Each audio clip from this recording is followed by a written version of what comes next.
So it's dark out. Fiberglass is as done as I really care to or really want to.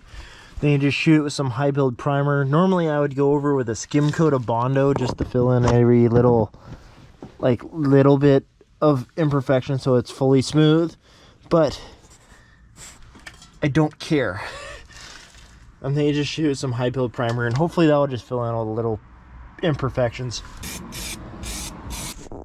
We'll see how it dries. I can see now that it's all in one color, you can see all the imperfections in it.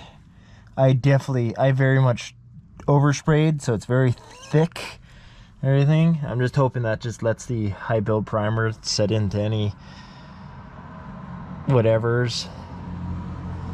But then let this sit for a bit, and then I'll put the door back on and call it a night.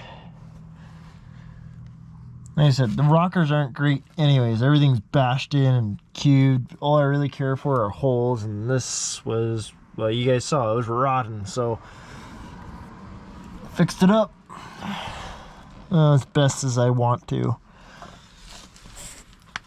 I am not a professional bodyman. I will never admit to being a professional bodyman. I will say, because one, I document all this stuff, so I'm very transparent on what I do.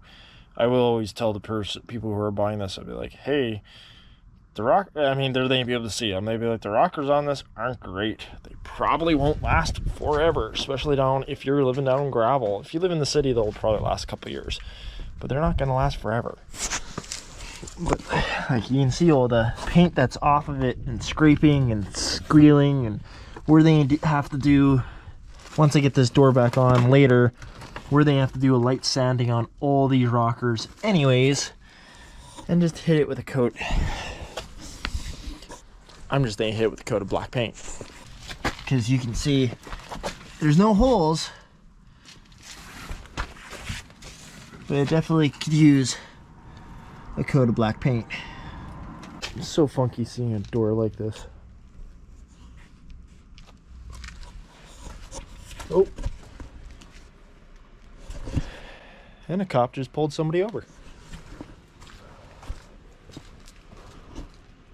Fun.